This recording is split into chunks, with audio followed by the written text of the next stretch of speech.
Farias, especialista e apaixonado pelo vinho brasileiro. Essa websérie foi feita para você que está entrando no mundo do vinho, tem muitas dúvidas, muitas consultas e tem uma vontade gigante de aprender. Nós fomos nas redes sociais, buscamos no Google e mapeamos as principais perguntas e dúvidas feitas.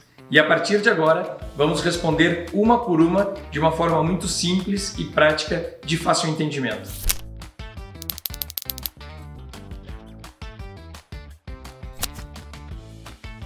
Bom, essa é uma das perguntas mais buscadas na internet. Como o vinho é feito? É claro que aqui a gente não vai explicar de forma técnica, de forma muito resumida. O vinho nada mais é do que o resultado da fermentação alcoólica das uvas, que esse processo nasce desde a colheita das uvas, alguns processos de fermentação e o vinho depois, alguns são engarrafados e outros passam pelo famoso processo de envelhecimento em barricas de carvalho.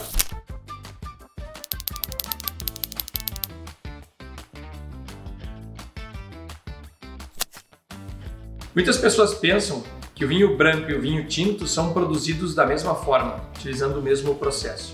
E essa é uma das perguntas que nós encontramos na internet. A grande diferença é que o vinho branco ele é prensado antes de ser fermentado. Portanto, as cascas da uva são separadas da polpa. E a polpa, que forma um grande suco chamado mosto, esse sim vai ser fermentado. Já no caso dos vinhos tintos, a fermentação acontece com a uva com casca e tudo. E isso vai gerar a coloração dos vinhos tintos. Posterior à fermentação, esse líquido é separado, já vinho, e aí sim essas cascas são prensadas. Resumindo, o que entrega essa coloração tinta ao vinho é a casca da uva.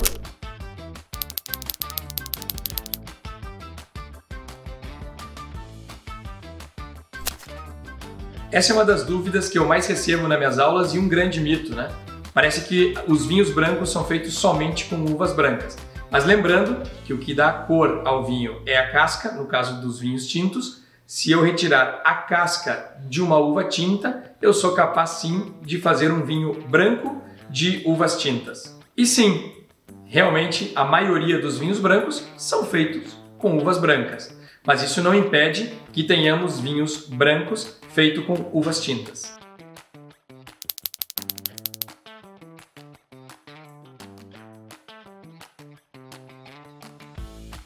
Bom, já falamos dos vinhos brancos, já falamos dos vinhos tintos, mas e o rosé, né? O tão querido e amado vinho rosé? Sabe que muitas pessoas pensam que o vinho rosé é feito de uma uva rosé, né? E quando a gente explica que ela é feita de uvas tintas, muitas pessoas até se surpreendem, né? Aquele famoso Pinot, o Merlot, um Cabernet Sauvignon, um Syrah. Basicamente, existem 3 técnicas de produção de vinhos rosés. E eu vou te explicar cada uma delas de forma muito tranquila. A primeira delas, quando a uva tinta chega na parte de produção da vinícola, a gente prensa a uva e aí vai escorrer um líquido já levemente com cor rosa, né? Com cor tinta. E esse líquido é que vai ser fermentado. A segunda forma de produção é deixar as cascas da uva numa infusão chamada maceração, em contato com o líquido, com o mosto, por algumas horas. Quanto mais tempo, maior a intensidade da cor desse vinho rosé. E esse líquido, o mosto, ele é levado para o tanque de fermentação. E a terceira forma, também bastante comum, a gente leva as uvas tintas direto para um tanque e nesse tanque, onde vai ser produzido um vinho tinto, algumas horas depois, a gente retira entre 10 a 15% daquela quantidade total de líquido e isso é chamado sangria. Então, toda vez que você tomar um vinho rosé ou fazer uma visita a alguma vinícola, você vai escutar essas 3 formas, essas 3 técnicas de produção de vinhos rosés.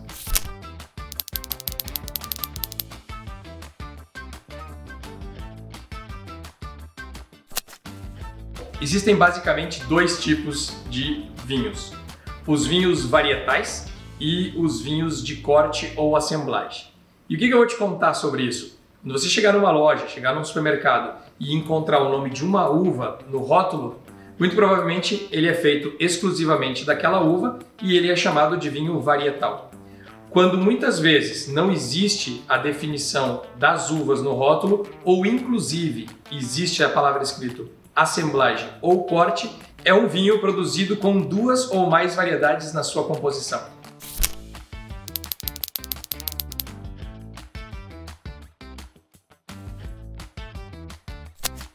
Essa é uma dúvida muito comum e, inclusive, muitas pessoas têm o preconceito de que o vinho seco é de qualidade superior e o vinho suave é de qualidade inferior. A grande diferença entre o vinho seco e o vinho suave nada mais é do que a quantidade de açúcar residual ao final da fermentação. Os vinhos secos têm menos quantidade de açúcar e os vinhos suaves têm maior quantidade de açúcar residual.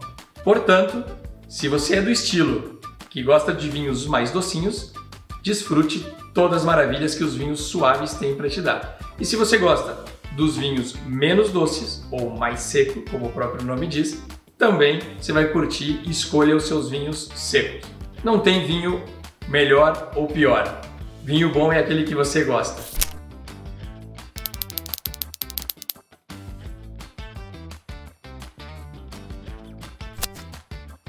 Mais um assunto que gera muita dúvida e até preconceito: vinhos finos ou vinho de mesa. A diferença básica entre esses dois é o tipo de uva utilizado na sua produção. Os vinhos de mesa, quando a gente encontra muitas vezes escrito uva Isabel, uva Concord, são vinhos feitos de uma uva de origem americana, chamadas de Vitis labrusca. E os vinhos finos de uvas como Cabernet Sauvignon, como Chardonnay, como Merlot, são vinhos feitos de uma uva, de uma videira de origem europeia, chamada Vitis vinifera. Geralmente, os vinhos de mesa, eles são um pouco mais acessíveis e muitas vezes é a porta de entrada de muitas pessoas a provar vinhos. E aí, se maravilhar em todo esse universo do vinho. Portanto, não tem vinho melhor ou pior, descubra o seu estilo.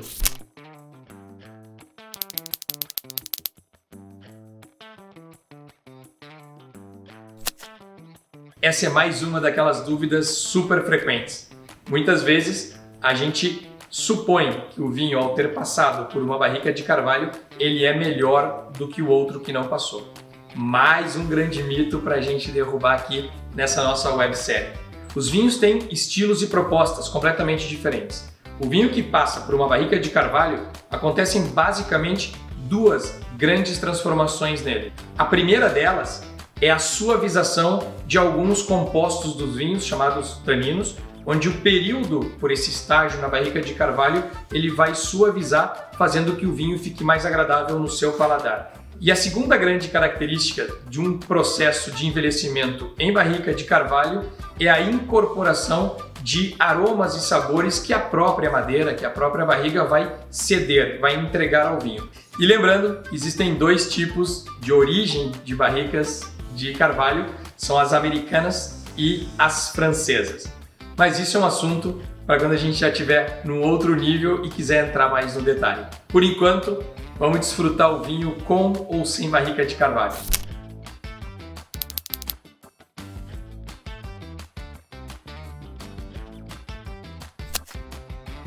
Bom, esse assunto está super de tendência, é muito pesquisado, inclusive a gente tende a supor que, já que o vinho é um produto de origem vegetal como a uva, todos os vinhos deveriam ser veganos. Mas isso não é verdade.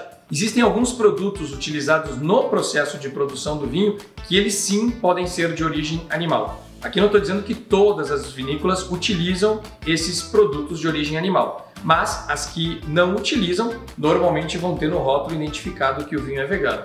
Se não está identificado, muito possivelmente o seu vinho pode conter albumina, que é de origem do ovo, caseína, de origem do leite, e também gelatina, de origem animal. Basicamente, esses 3 produtos podem ser sim utilizados no processo de clarificação e filtragem do vinho, e aí sim, tirando essa característica de que todos os vinhos são veganos.